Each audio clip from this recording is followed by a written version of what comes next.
네, 할렐루야, 안녕하세요. 네, 그루터기 신앙연구소 하성교사입니다.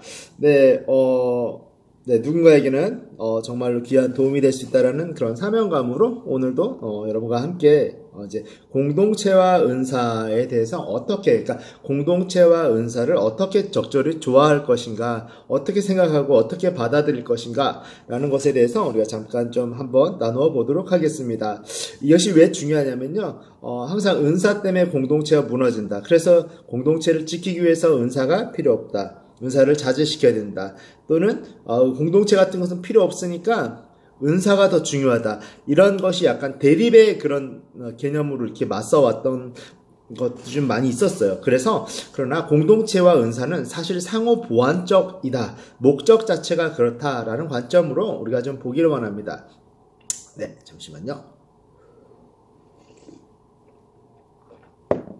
자, 이제 이 부분에서 이제 우리가 여기까지 왔으면요, 이제 마지막 예수님이 다시 오실 그 재림의 때를 바라보면서 우리가 좀 소망 가운데 현재를 살아가는 교회는 은사에 대해서 결과적으로 은사를 바라보는 시간, 어떤 자세를 가지고 은사를 바라보고 대하고 목사님들이 대하고 성도들이 대해야 되는가를 좀 같이 논하고자 합니다. 자, 무엇보다도 우리가 그 전 시간들에 의해서 이렇게 같이 논의한 바와 같이 물론 이제 은사를 허용함에 있어서 여러 가지 문제가 있을 수 있음에도 불구하고요. 분명한 것은 만약 이러한 은사들이 교회 공동체 안에서 지속적으로 활용되어지는 것이 만약에 하나님께서 정말로 요구하시고 의도하시는 바라면 그 활용을 허락하지 않고 자제시키고 이렇게 장려하지 않는 것은 어떤 결과를 불러올까요? 아마 우리가 이 시대와 이 시대적 상황과 영적 상황과 싸우고 있는 보이지 않는 영적 전쟁을 하고 있는 우리 교회 공동체에 영적 데미지라는 결과를 크게 불러올 수밖에 없다라는 것입니다. 그러니까 정말로 이렇게 하나님이 허락하신 건데도 불구하고 이렇게 자제시키고 막 이렇게 다운시키고 이렇게 컨트롤했을 때 그 결과는 굉장히 참담할 수 있다라는 겁니다. 자, 오히려 반대로 만약에 우리가 이런 고린도전서에 있는 안전장치와 같은 이제 성경적이고 영적인 지침들이 있어요. 그것을 잘 준수하면서 은사를 오용하지 않고 은사를 남용하지 않는다라면, 물론 이제 오남용해서 실제로 문제가 되었던 사례들은 요 다음 시간에 한 3번에 걸쳐서 3가지 사례를 보도록 하겠습니다. 그것도 우리가 봐야 됩니다. 어쨌든 그런 오용하고 남용을 삼가한다라면, 자, 이러한 하나님께서 주시는 은사들을 다시 계속 활용하는 것이 우리들의 그 공동체의 영적인 축복과 승리의 활기를 확장시켜주고 증대시켜줄 것이라고 기대하고도 남음이 있겠죠. 자, 확실하게 성령의 은사들을 교회에 주시는 목적이 무엇일까요? 이렇게 불안하고 언제 이 은사들을 잘못 활용할 위험성이 여전히 존재함에도 불구하고 성령께서는 조건 없이 은사들을 교회에 주시는 목적이 있어요. 그 목적이 무엇일까요? 하나님의 일을 감당하기 위한 아이템이죠. 그 아이템들을 주시기 위한 것이랍니다. 자, 성령께서 주시는 은사들은 다른 사람의 필요를 돕기 위해 주시는 귀한 선물입니다. 다른 사람들을 컨트롤하고 다른 사람들을 위해 군림하라고 주시는 은사가 아닌 것이죠. 그렇게 그 은사들을 갈망하고 간절히 원하는 가운데 성령 하나님을 경험하고 그의 임재 가운데 거하는 교회라면 정말 그 교회는 강력한 사역의 확장을 원하지 않든 놀랍도록 경험하게 될 것입니다. 자, 바울은 고린도전서 12장 7절에서 이렇게 얘기합니다. 각 사람에게 성령의 나타남을 주심은 유익하게 하려 하심이라 라고 하면서 그 문맥상 그것이 공동체를 위한 것임을 못 받고 있습니다. 땅 못을 받고 있다는 거죠. 자, 또한 바울은 고린도전서 14장 26절에는 이렇게 얘기를 해요. 너희가 모일 때 각각 찬송시로 있으며 계시도 있으며 방언도 있으며 통역함도 있나니 모든 것은 덕을 세우기 위하여 하라 라면서 은사활동의 거룩한 목적을 분명하게 선명하게 이렇게 제안하고 있습니다. 이것이 바로 은사의 목적이다. 이렇게 맞게 활용해라 라고 목적을 이야기합니다. 자, 이는 마치 우리가 자동차의 유익함과 자동차를 운전했을 때 그런 사고날 위험성이 존재함에도 불구하고 그 목적보다 더 그 위험성이 크지 않기 때문에 결국은 조심하면서 반드시 운전면허를 따고 지침들을 따라서 운전을 하는 것과 같다라는 것이죠.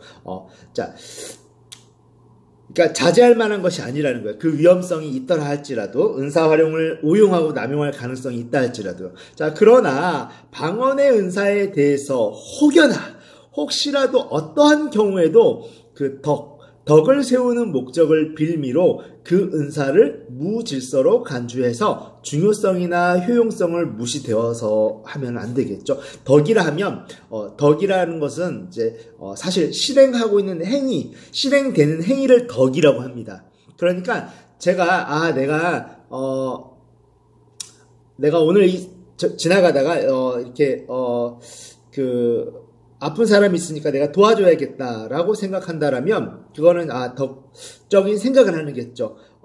그러나 이것을 실행에 옮기면 내가 그것이 덕이 되는 겁니다. 그러니까 실행 그 자체를 이야기하는 것이 덕이라는 단어입니다. 그러니까 우리의 마음과 행위를 좀 구분해야 돼요. 행위까지 간다면 그것은 덕인데요. 어쨌든 그 열매를 맺지 못하는 거, 덕으로까지 가지 못하는 거, 실천이 되지 못하고 은혜가 되지 못하는 그런 상황들, 그런 것들을 빌미로 해가지고 결과적으로 안 돼라고 하면서 왜냐하면 실제로 기독교 윤리가 실패하는 경우도 있습니다. 제가 이것에 대해서는 이제 또 다시 요번에 박사 논문을 썼고요. 이것은 이제 곧 공개하고 함께 나누도록 하겠습니다. 어쨌든 덕인데요. 그 덕을 세우는 목적을 빌미로 은사를 무질서, 그러니까 이봐 덕이 안 되잖아 라고 하면서 은사를 무질서로 그냥 간주해버리거나 그 중요성이나 효용성을 무시해서는 절대로 안 된다는 겁니다. 단지 통역 없는 방언을 하는데 통역을 해요. 그 통역 없는 방언이 교회 전체의 덕을 세우는 기능이 될 수 없다라는 정도입니다.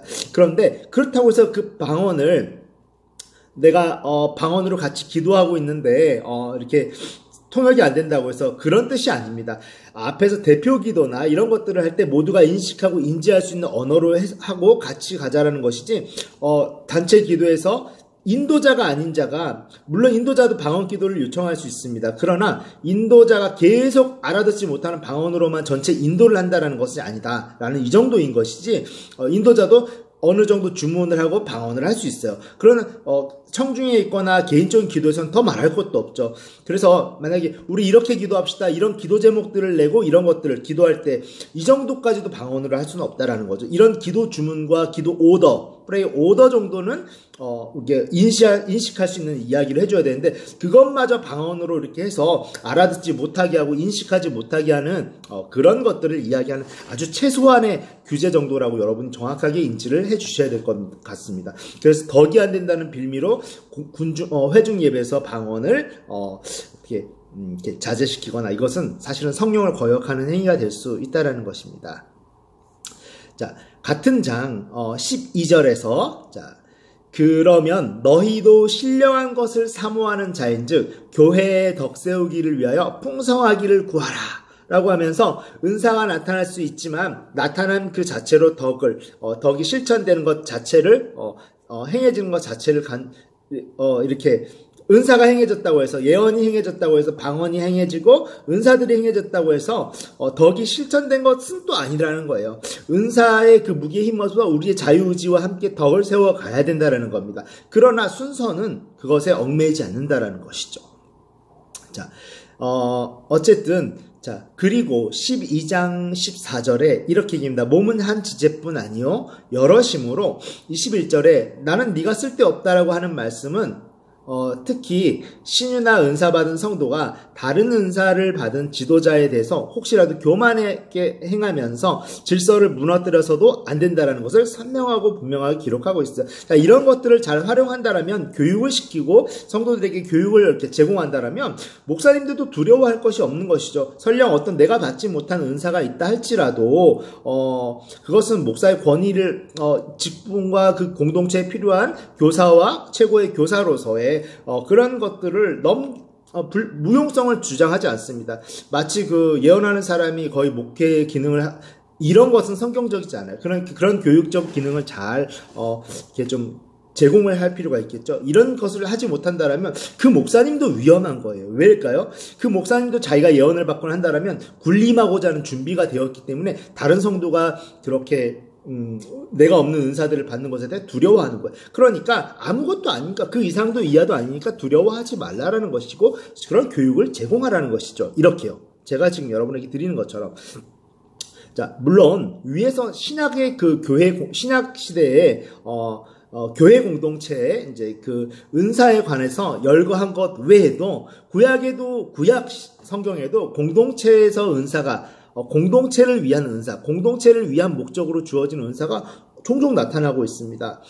요셉의 예언, 그리고 삼손에게 주어진 일종의 능력과 모세에게 주어진 많은 은사들과 선지자들의 병 고치는 은사를 비롯한 각종 은사는 삼위일체 하나님의 궁극적이고 최종적인 계획에 부합한 공동체를 섬기기 위해 함께 하신 성령의 은사라는 것입니다. 자, 지금까지 논의하고 이렇게 이렇게 우리가 좀 설명한 바와 같이 우리는 이미 시작된 천국의 연장선상이라는 것입니다.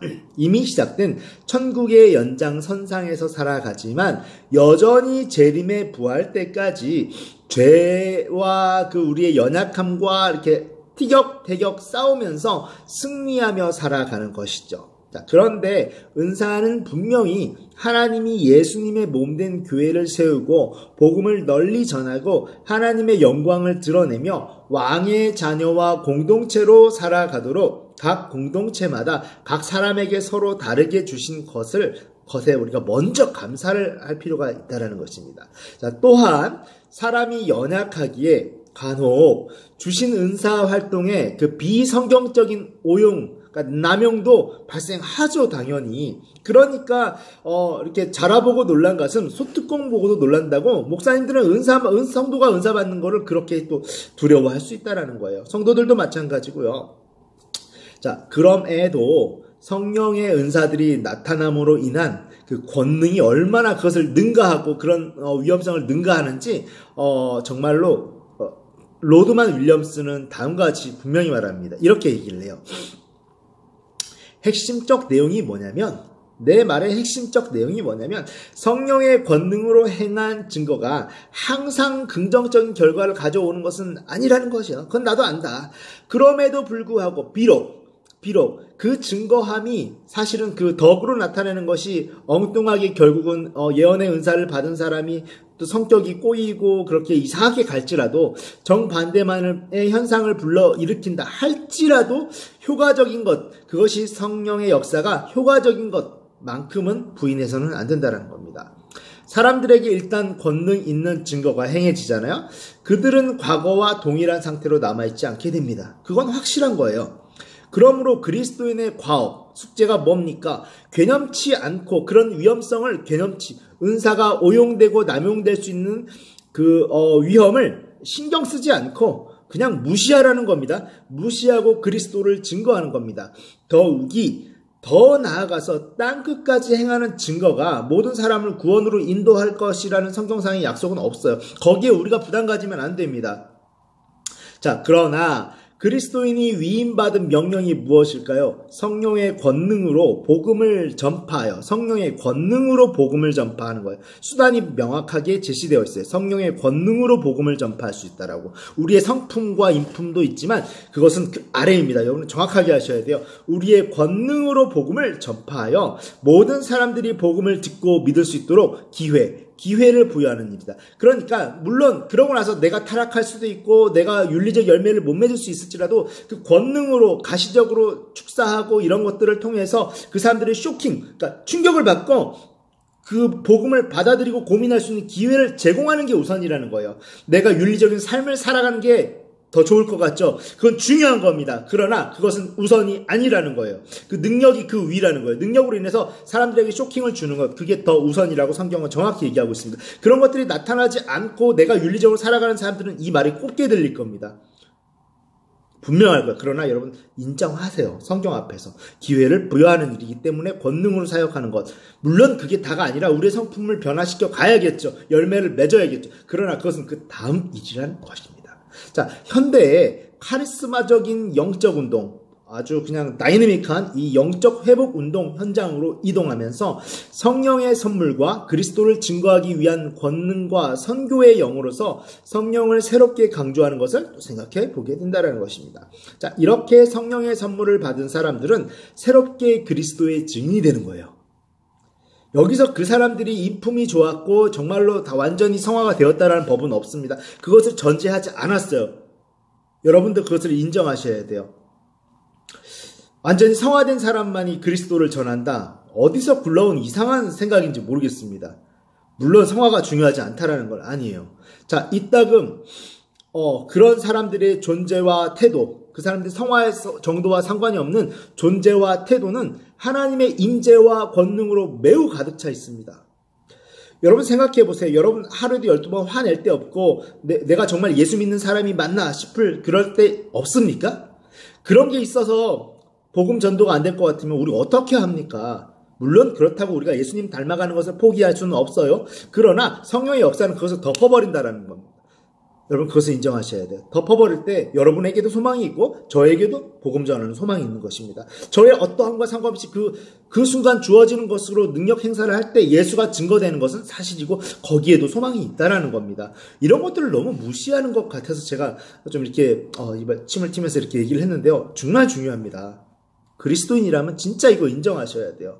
자, 그러니까 그런 사람들, 완전히 성화되지 않았지만 성령의 권능을 받아서 그냥 그 순간 선포하는 자들의 존재와 태도는 하나님의 임재와 권능으로 매우 가득 차 있습니다. 여러분, 니느웨가 회개할 때요, 하나님이 요나를 쓰시기로 결정했지, 요나가 완성됐고, 완전한 성품이고, 정말 사랑이 넘쳐났습니까? 아니에요.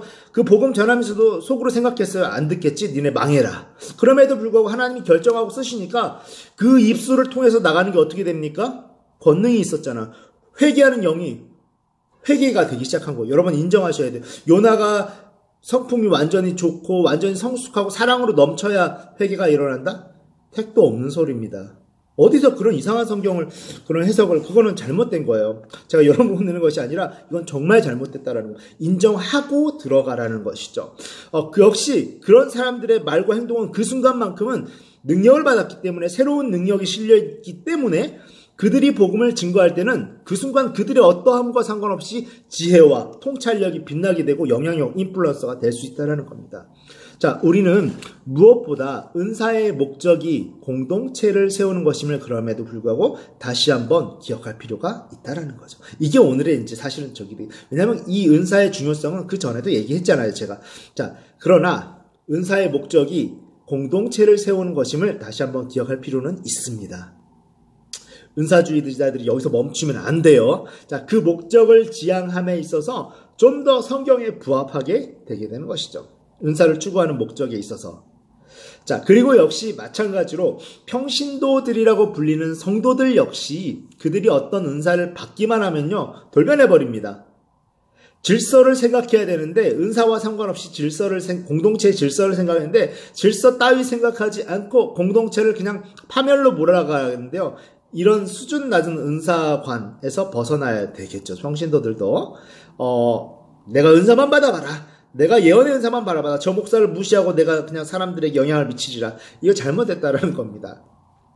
물론 그들이 은사를 받자마자 작정하고 공동체의 질서를 무너뜨리려고 하는 경우보다는 사실 오히려 그릇이 작은 지도자의 그냥 그릇이 작은 거예요. 지도자가, 목사님이 그런 두려움 가득 찬 경계에 상처받은 후 본의 아니게 반사적으로 그럴 수 있음을 우리 목사님들, 지도자들도 유념해야 돼요.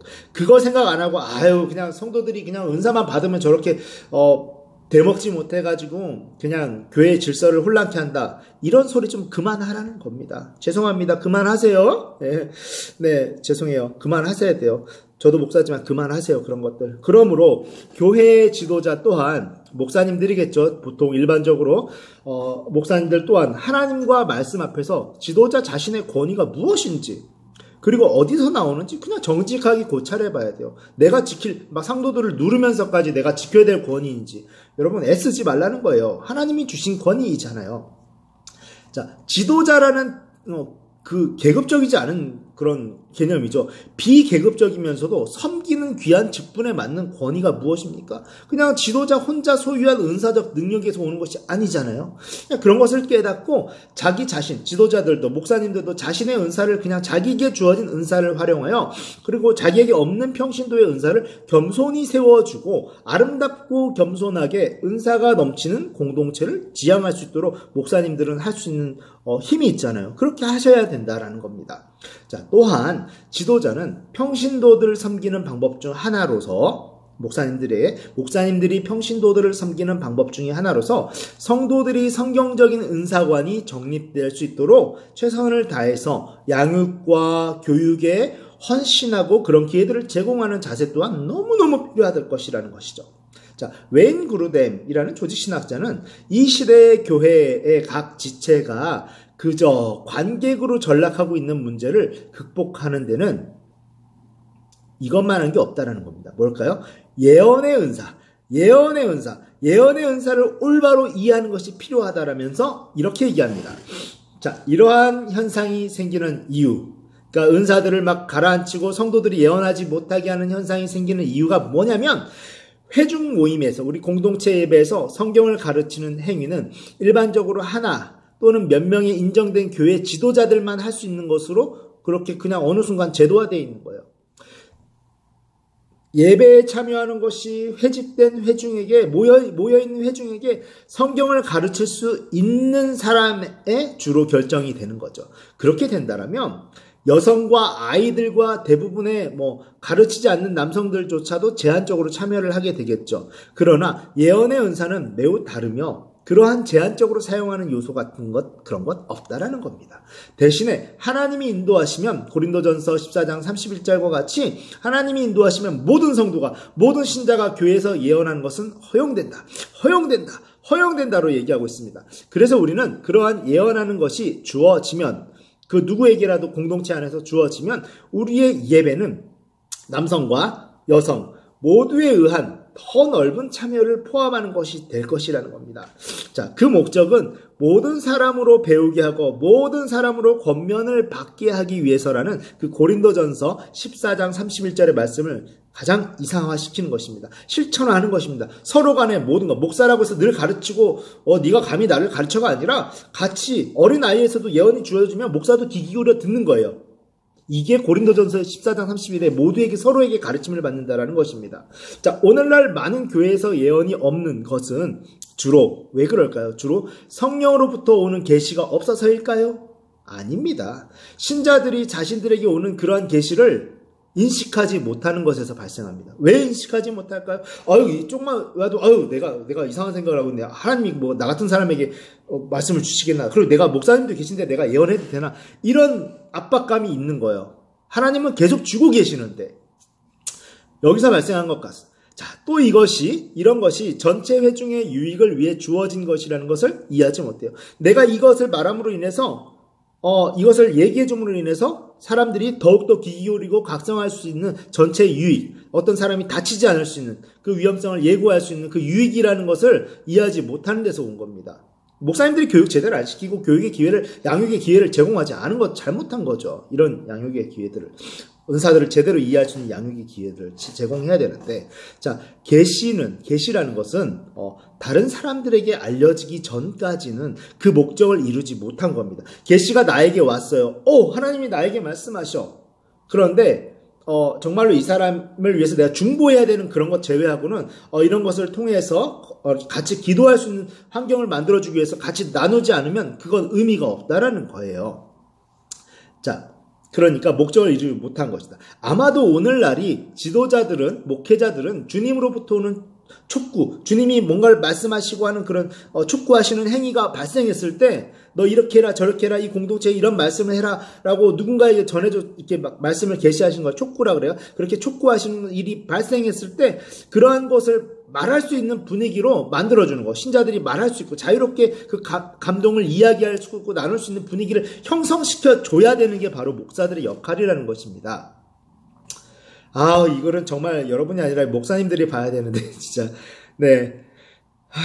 네. 아무튼, 처음에는 분명히 주저하고 불확실한 방식으로 얘기하겠죠. 자신감이 없으니까. 다 목사님들이 그렇게 눌러놔서 그런 거잖아요. 자, 하지만 그럼에도 불구하고 이러한 방식으로 회중을 돕고 세우는 것을 추구하는 태도로 계속해 나가면 됩니다. 그럼 성도들요, 예언 잘합니다. 잘 나눠요. 성령이 그것을 원한다면 그렇게 해야 된다는 겁니다. 자, 어떤 사람은 또 이러한 말에 불편할 수도 있겠죠. 왜냐면 무슨 일이 일어날지 어떻게 알아? 누가 알겠어? 내가 지금 교회 힘들게 하는데 여기 성도들 성숙하지도 않았는데 이런 거 예언 이렇게 하라고 장려했다가 막 여기저기서 일어나고 다 목사라고 하면 어떡해? 무슨 일이 일어날지 누가 알겠어? 이런 생각은 좀 하지 마세요. 그냥 포기하세요. 이런 생각. 하지만 회중 모임 가운데 성숙하고 성서적으로 건전한 지도자들이 있다라면 여러분 목사님들이 그렇게 되면 될 거 아닙니까?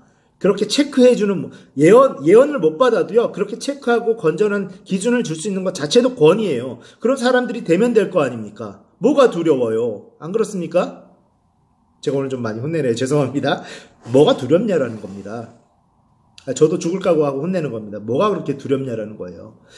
자, 그들이 그런 성도들이 필요성을 느껴서 그 예언에 대해서 공식적으로 이렇게 평가할 준비가 되어 있을 수 있는 사람, 서로 간에 그 예언을 견제할 수 있고 누구든 막 그냥 추종하지 않는 분위기로 잘 교육시켜주는 거, 이단화되지 않도록, 그게 목사님의 역할이에요. 그런 준비가 되어 있다라면, 평소부터 그런 준비가 잘 되어 있다라면 맨날 교회에 전도만 해오라고, 죄송합니다, 헛소리 하지 마시고, 전도는 하나님이 하시는 건데 오늘 왜 이렇게 세게 나가는지 모르겠네. 헛소리 하지 마시고 이런 훈련, 이런 교육에 여러분 시간만 쏟아도 목사님들이 할 일이 얼마나 많습니까? 내가 예언 안 해도 내가 할 일이 너무 많아요. 이런 준비를 밑바탕 깔아주는 거 목사들의 역할인데 도대체 무슨 역할을 하려고 난 그렇게 하시는지 이해가 안 됩니다. 자, 어떤 해도 없을 거예요. 그렇게 평신도들이 예언을 해도요. 설령 잘못 예언을 해도 해가 없을 겁니다. 걸러질 수 있는 시스템이 되어 있기 때문입니다. 사실 회중 모임에서 몇몇 다른 사람들에게 똑같은 생각을 동시에 계시해 주실 때가 많아요. 그때 얼마나 기쁘겠습니까? 그렇게 일치할 때. 자신의 역사에 대해서 특별한 확증을 성령이 주시는 때가 시작될 수 있어요. 그런 것들, 시스템들이 갖춰져 있을 때 성령님도 아세요. 그런 시스템이 있는지 없는지. 더 기뻐하신단 말입니다. 네, 오늘만 좀 이렇게 세게 할게요. 죄송합니다. 웬만하면 살살 하려고 하는데 오늘 이렇게 좀 흥분하네요. 네. 네. 어쨌든, 아무튼, 목사님들 축복합니다. 네. 저도 목사지만 좀 잘 합시다. 네. 하여튼, 사실, 어쨌든, 어떤 때는요, 몇 마디 말이 냉담한 마음을 쳐가지고 회개 눈물을 흘리게 하거나 혹은 마음속에서 우러나오는 소망과 찬양의 노래를 부르게 하는 예언일 수도 있어요. 성도들 가운데서 툭툭 그게 튀어나올 수 있다는 거예요. 교회가 살아나는 거예요. 그걸 왜 누르고 앉아있고 그렇게 꽉 누르고 있느냐 말입니다. 좀 목사님들이 그 쓸데없는 권위 내려놓으세요. 제발 좀. 사실 전반적인, 제가 이거 작정하고 예전에 2015년도에 논문 쓴 거니까 어쩔 수 없습니다. 사실 전반적인 결과는 그의 백성들 가운데 주님의 살아있는 현존을 느끼게 하는 것이 매우 증가할 가능성이 높아진다는 거예요. 자, 또 모든 참석한 사람들이 하나님께, 고린도전서 14장 25절처럼 하나님께 경배하며 참으로 너희 가운데 계신다라고 서로 막 고백을 하기 시작해. 목사님이 여러분 안에 계십니다라고 선포하지 않아도 성도들이 터져 나오기 시작한다라는 거예요. 왜 그런 상황들을 만들어주지 않냐라는 겁니다. 그렇게 말하는 새로운 깊이 고양된 아주 그냥 각인된 인식이 생기기 시작한다는 겁니다. 자, 웨인 그루뎀이라는 이 주신학자는 특히 교회 은사활동 가운데 예언에, 지금까지 자신이 지금 강조했던 은사활동을 위한 제언에 있어서 다음과 같이 이렇게 두 가지 경우의 교회로 나눕니다. 첫째는 예언의 은사를 활용하고 있지 않지만 성경적으로 사용하고자 하는 교회와 활용은 하고 있지 않은데 성경적으로 어떻게 해보려고 하는 교회. 자, 또 하나는 이미 예언의 은사를 활용하고 있는 교회. 두 번째는. 네. 자, 먼저 예언의 은사를 활용하는 것을 시작하고자 하는 경우 기도하고 올바른 예언의 은사에 관해 목사님들 성경적으로 가르치시고 서두르지 말고 인내심을 가지고 성도들이 좀 답답한 소리 하더라도 잘 해석하지 못하더라도 인내심을 가지고 이미 그들의 본 교회에서 은연중에 활용되고 있는 상황들을 적절히 부각시켜서 도입하고 조심스럽게 모든 모임 가운데 정착될 수 있도록 자연스러운 분위기가 정착될 수 있도록 목사의 권위 내려놓고 시도해 주라는 겁니다. 자, 두 번째, 그리고 이미 예언의 은사를 활용하고 있는 교회. 자, 첫째, 성경에 비추어서 다시 한번 공동체가 인식하고 있는 예언의 속성과 개념이 올바른 가치관들을 가지고 있는지 점검. 이게 안 돼 있으면 또 교회가 막힐 수 있어요. 진짜로 여러분이 우려했던 대로. 자, 그러니까 이런 것들을 체크하는 거. 그래서 분별력을 가지고 예언의 기능을 교회 안에서 필터링할 수 있는 그런 성숙한 분위기로 활성화시켜주는 거. 목사들이 해야 될 역할. 이거 진짜 목사들이 해야 될 역할입니다. 다른 사람 못합니다. 둘째, 예언을 지속적으로 유지하되 좀 더 성경의 원리 안으로 안정적으로 머무는 올바른 자세를 더 키워가는 겁니다. 이러면 너무 좋을 것 같아요. 자, 결론입니다, 여러분. 교회가 교회다우려면 성령의 은사들을 충분히 그리고 충만히 받아서 복음 전도 및 선교 사역을 감당해 나가야 됩니다. 교회의 공동체는요, 교회의 머리 되시는 예수 그리스도의 몸으로서 성령의 능력에 오직 힘입어 은사 남용에 대한 두려움을 넘어서 죄를 덮는 능력의 공동체가 되어야 됩니다. 여러분, 이거는요, 제가 사실은 창조한 표현입니다.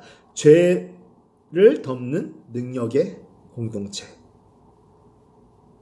창조한 건 아니고요. 사실은 우리 저희 교수님 표현이 너무 좋아가지고 네, 제가 이렇게 좀 한번 썼습니다. 조지신학대 교수. 그러니까 저희가 이렇게 THM 때 이렇게 조지신학 석사과정 때 이렇게 수련회를 갔는데 교수님이 얼핏 그런 말씀을 하셨는데 제가 탁 잡아서 논문에 쓴 거예요. 사실은 너무 좋아서 창조하듯이 죄를 덮는 능력의 공동체가 돼요. 말이 너무 좋지 않습니까? 이 죄성이 뭡니까? 막 이게 잘못 오해석하고 이런 죄성들이 막 넘쳐날 수 있는 것을 그걸 덮어버리는 능력의 공동체. 죄성을 덮어버리는 능력의 공동체. 죄를 덮는 능력의 공동체. 죄를 덮는 능력의 공동체가 되어야 된다는 것이죠. 두려워하지 마세요. 미성숙한 신앙이 여전히 공동체에 존재하는 가운데 있습니다. 여러분, 저도 인정해요. 그러나 두려워하면 안 돼요. 구더기 무서워서 장 못 담그는 거 그거 절대 잘못된 겁니다. 자, 여전히 미성숙한 신앙이 우리 공동체에 존재하는 이 상황 가운데 우리는 교회로서 한 몸을 이루어야 하는 우리는 이제 주어진 은사의 오용과 남용을 두려워하지 말라는 겁니다. 두려워하는 것이 아니라 교회를 위하여 그 은사들을 장려하고 잘 필터링할 수 있는 시스템을 갖춰서 담대히 오용하고 남용이 될지라도 담대히 활용하는 것. 그게 바로 죄를 덮고 이겨서 넘는 능력의 공동체라는 겁니다. 죄를 덮는 능력의 공동체, 죄를 덮는 능력의 공동체, 죄를 덮는 능력의 공동체. 외우세요. 자, 어쩌다 설령 죄성으로 인한 부족함이 드러날 수 있겠죠. 강팍함이 드러나고 예언받은 사람이 또는 은사받은 사람이 여러분 그럴 때 오히려 그 상황을 상처를 치유하는 공동체로서 치유 사역을 행하는 기회로 삼으세요. 왜 그걸 두려워하냐라는 거예요. 교회의 기능을 함이 마땅하는 거예요. 그렇게 해서라도. 자, 요즘 시대에 특히 안타까운 것은요, 어떤 전도 전략이나 선교 전략이란 말 참 많이 사용합니다. 물론 어떤 성경적인 선교 전략도 있을 수 있겠죠. 인정합니다. 자, 하지만 어떤 좀 일가견 있는 선교학자들이 아니고서는 선교 전략에 대해서 성경적인 개념을 잘못 해석하는 경우는 많이 봤습니다. 그런 사람들 일부가 입국이 어려운 나라에 간다라는 그런 변명하에 도저히 성경에서 말하는 성령이 일하시는 방식과는 전혀 상관없는 전략을 내세워요. 내 인품이 먼저 해야 되고 내 성품이 먼저 해야 되고 그걸로 전도할 거다. 나쁘고 악한 건 아니에요. 그러나 이분들이 실수한 게 뭘까요? 성령의 능력이 그것을 덮어버릴 수 있다라는 거. 그냥 능가할 수 있다라는 그 권위를 실제 인정하지 않았기 때문에 그 방식으로 간 거. 그거는 변명 못합니다. 맞죠? 네. 자, 그래서 그 행위가 나쁘다라는 게 아니에요. 그 행위 이면에는 성령이 이길 수 있는 능력, 그 상황까지 그냥 강권적으로 이길 수 있는 능력이 없다라는 무의식인 전제에 깔려 있는 겁니다. 그러니까 내 성품으로 내가 조용히 친구가 되면서 사역하겠다라고 한 거잖아요. 아닌가요? 맞잖아요. 여러분의 마음을 너무 콕 찔렀나요? 근데 사실이지 않습니까? 자, 그리하여 장기적인 사역, 장기적으로 봐야 돼 이러면서 관점 등을 이유로 내세우면서 즉각적으로 하나님의 영광을 드러내지 않아요. 오히려 어떤 선교단체나 개인이 제가 선교단체가 있는데 그거 좀 좋아하지는 않습니다. 저 개인적으로. 그럼에도 불구하고 이 단체의 성향이 좋은 건 있다라는 건 알아요. 자, 어떤 선교단체나 개인이 무식할 정도로 성령으로 충만해서 공개적으로 영광을 돌리는 사역을 하잖아? 당장에 비판을 합니다. 이유가 뭐냐고 봤더니 이유인즉슨 오랫동안 사역을 다 망쳐놓았다라는 거예요. 여러분, 자기 입장 떠나서 생각합시다. 지금부터. 정말 그런 논리가 성경적입니까? 우리는 냉정하게 성경의 진짜 의도 앞에 마주하고 서야 됩니다. 성경의 진짜 의도가 무엇인지. 하나님은 위대한 분이십니다. 아멘. 자, 우리가 내일까지 살아있으려고 여러분 장담할 수 있습니까? 무의식 중이라도 그런 생각을 했다라는 것 명백히 불신앙입니다. 여러분 어떻게 장담을 해요? 장기적인 사역 관점? 여러분이 살아있을 것 전제한 거잖아요. 성경은요, 결코 그것을 알 수 없다라고 했어요. 여러분 그거 지킨 거 맞습니까? 자, 그렇다면 전략 등을 명분으로 하나님의 영광을 잠시 보려할 권리가 우리에게 있습니까? 없습니다. 없다라고 저 선언합니다. 오늘 이 순간이 마지막일 수 있다라는 겸손한 자세가 무엇입니까? 여러분 그런 자세를 가지고 있다면 여러분 입이 튀어나오죠. 왜냐면 마지막인데 뭔들 못합니까? 근데 뭔들 못하는 이유는 마지막이 아니라는 전제를 깔았기 때문인 것입니다. 제 논리가 좀 얄미운가요? 그런데 사실이잖아요. 하나님의 영광을 보류할 권리가 우리에게 없습니다. 자, 오늘 이 순간이 마지막일 수 있다라는 겸손한 자세와 하나님은 결코 패하지 않는다라는 믿음이 있어야 돼요. 더더욱 우리에게 하나님의 영광을 전략적으로 보류할 권리가 없습니다. 선포합니다. 우리에게는 하나님의 영광을 전략적으로 보류할 권리가 없습니다. 선포합니다. 우리에게는 하나님의 영광을 전략적으로 보류할 권리가 없습니다. 선포합니다. 우리에게는 하나님의 영광을 전략적으로 선포할 권리가 없습니다. 그런 선교사님들하고 저 안 맞겠죠? 그렇지만 제가 사실을 말해야 되지 않겠습니까? 자, 성경 어디에서 하나님이 우리에게 결과를 전략적으로 생각하면서 네가 결과를 책임지라고, 결과에 따라 책임지우게. 만약에 하나님이 결과에 따라서, 열매에 따라서 네가 얼마나 사역을 풍성하게 했는지에 따라서 책임을 지우겠다고 하면 스데반도 다 실패자고 더 지혜롭게 오래오래 살아가는데 순교한 사람들 다 실패자인 겁니다. 맞죠? 언제 성경이 그렇게 책임지겠다 했어요? 자기 마음대로 성경을 그렇게 해석해도 되는 겁니까? 안 되죠. 이제 화 안 낼게요. 안 되죠. 자, 우리는 결과와 상관없이 우리의 마음과 힘과 목숨을 다해서, 우리의 마음과 힘과 목숨을 다해서 같이 따라할게요. 그 즉시로. 한 번 더 따라할까요? 그 즉시로, 그 자리에서. 같이 따라할게요. 그 즉시로, 그 자리에서. 그 즉시로, 그 자리에서. 그 즉시로, 그 자리에서 하나님의 영광을 드러낼 의무가 있을 뿐이다.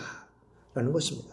결코 어떻게 하면 효과적으로, 결과적으로 사역을 할지를 하라고 한 적 한 번도 없습니다. 왜 성경이 없는 걸 자기 마음대로 지어냅니까? 시대가 바뀌었기에 전략이 바뀌어야 한다라는 어디서 그런 말이 나와요? 그런 거짓에 속아서 두려움을 미화시키는 거예요. 그렇게 포장시켜서는 안 될 것입니다. 물론 그렇게 할 경우 그 자리에서 효과적이지 못하죠. 그렇게 그냥 대책 없이 했다 죽을 수도 있겠죠. 그 사람들은 뭐라 그러냐면 효과성이 없다 그래요. 비효과적이다라는 거예요. 비효과적으로 죽을 수 있거나 오히려 사역을 정체시킨 것 같아 보이는 결과가 드러날 수 있겠죠. 거기서 쫓겨나거나 제재받아가지고 감옥에 가거나 그럼 사역이 정체된 거죠. 더 활발하게 펼칠 수 있는데 여러분, 하지만 분명한 것은 눈에 그렇게 패배한 상황으로 보인다고 해서 정말 하나님이 보시기에도 실제로 패배한 거 맞습니까? 장담할 수 있습니까? 하나님의 관점으로 봐서 그게 패배 맞습니까? 다시 생각하셔야 돼요. 제가 정말 맞는 말 하고 있습니다. 실제로 그러한지에 관해서 섣불리 추측하는 거, 그렇게 성급하게 생각하는 것은 절대 가까이에서는 안 될 것이라는 것이죠. 다시 정리하겠습니다. 한치 앞도 모르는 인간의 생각으로 하나님의 사역 방식에 도전을 한 적이 있습니까? 회개합시다. 전략이라는 명분을 들면서 성령께서 일하시는 상상 초월의 방식에 이의를 제기한 적 있습니까? 회개합시다. 그동안 성령의 음성에 순종한 순교자들이나 핍박당하는 담대한 성도들을 욕되게 한 것이죠. 그렇다면 그런 것에 대해서 회개합시다. 다시 한번 생각해야 됨을 저는 강조하고 싶습니다. 선교신학자인 조기삼 교수도 바울이 선교의 모든 현장 속에서 성령을 인정하고, 모든 현장입니다. 때에 따라서가 아니, 모든 현장 속에서 내 생각과는 다르게 움직이시는 성령을 인정하고 그의 지시를 따랐다라고 합니다. 성령 하나님 앞에 모든 논리와 생각, 성령 하나님 앞에 모든 논리와 생각, 제발 좀 논리와 생각을, 생각의 교만이라는 거예요. 그 교만을 내려놓고 그냥 바보가 되라는 겁니다. 바보가 되세요. 바보가 돼야 정상입니다. 주시는 은사와 담대함으로 성령께서 원하시는 방법으로 그 은사들을 그 자리에서 그 즉시 드러내는 것이 마지막 시대의 교회가 진정으로 행할 길이다. 여러분, 오늘만큼은 제가 설교처럼 하네요. 정말 혹시라도 마음이 불편하셨다면 죄송합니다만 맞는 것 같습니다. 자, 로드만 윌리엄스라는 주신학자는 이렇게 얘기를 하죠. 이렇게 얘기합니다. 자, 로드만 윌리엄스의 말을 끝으로 오늘 좀 마무리 짓도록 하겠습니다. 자, 성령의 선물을 받은 사람들은 종종 주 안에서 비상한 지금까지 제가 말씀드린 그런 담대함이에요. 비상한 담대함을 나타내 보인다. 특히 성령의 충만함을 체험한 후 즉시로 이 사실이 적용되는데, 그러니까는 내가 성령 충만을 받은지 안 받은지는 체크해 볼 필요가 있어요. 이는 그때의 모든 반대를 무릅쓰고 거의 주저함 없이 어느 곳에서라도 예수에 대한 말씀을 전하고 있다. 모든 반대를 무릅쓴다라는 거예요. 모든 전략적 반대를 무릅쓰고 주저함 없이 어느 곳에서라도 그 상황과 판단하지 않는다라는 거예요. 전략적 판단 따위 버려버리고 어느 곳에서라도 예수에 대한 말씀을 전하고 있기 때문이다. 때때로 이러한 담대한 증거가 이렇게 좀 식어지기도 하지만, 어떠한 희생이 있더라도 영적 회복을 위한 아주 열렬한 기도가 있는 곳마다 새로운 성령의 충만이 있게 되며 말씀을 전하는데 새로운 담대함이 생겨나는 것이다. 오늘날의 복음 사역자들도 그가 권고합니다. 제발 부탁인데 오늘날의 복음 사역자들도 주저하지 말고, 제발 좀 주저하지 말고, 선교지에서 주저하지 말고 주의 이름으로 치료 사역, 구원 사역, 그리고 다른 축복 사역들을 그 상황과 상관없이 배려하지 말라는 거예요. 배려라는 단어가 원래는 좋은 단어지만 쓸데없이 배려하니까 그렇게 배려하지 말라는 겁니다. 쓸데없이 배려하지 말고 그냥 이렇게 축복 사역들을 행함으로 그들의 담대함도 종종 말씀에만 있는 것이 아니라 제발 행위에도, 즉각적인 행위에도 행위로서 그런 담대함이 있어야 된다는 겁니다. 담대함은 소심함의 반대말이라는 겁니다. 담대함이 뭡니까? 권능, 사랑, 그리고 절제와 함께. 담대함이 뭡니까? 권능, 사랑, 그리고 절제와 함께. 이 담대함은 복음을 증거하도록 하나님께서 주시는 것이라는 거죠. 성령께서 가져오신 담대함은 죽음에 대한 담대함입니다. 성령께서 가져오신 담대함은 죽음에 대한 담대함입니다. 모든 부끄러움과 주저함을 그냥 축소시켜버리고 한 사람이 사도 바울과 함께 이렇게 외칠 수 있도록 하는 것이 바로 담대함과 용기라는 거예요. 자, 이렇게 빌립보서 1장 20절에 인용했죠. 나의 간절한 기대와 소망을 따라 아무 일에든지 부끄럽지 아니하고 오직 전과 동일한 방식으로 이제도 온전히 담대하여 살든지 죽든지 내 몸에서 그리스도가 존귀히 되게 하려 하나니. 자, 제가 마지막으로 선포합니다. 순교 행위의 매우 현실적인 실천 가능성을 배제하는 건 나쁜 겁니다.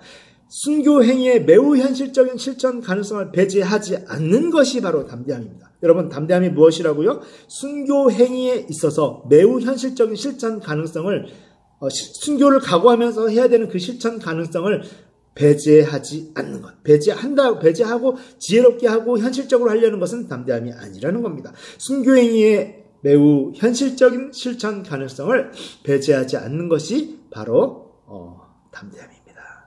여러분, 사랑하고 축복합니다. 오늘 제가 혹시라도 이렇게 화를 냈다면 용서해 주시고요. 네. 그러나 철회할 마음은 없습니다. 맞는 말이잖아요. 네. 혹시 또 누군가에게는 위로가 되고 방향성 제시가 되는 것이라면 더 감사하고요. 또 죄송합니다. 감히 말씀드릴게요. 목회자들이 회개하는 역사가 일어난다면 더 좋을 것 같습니다.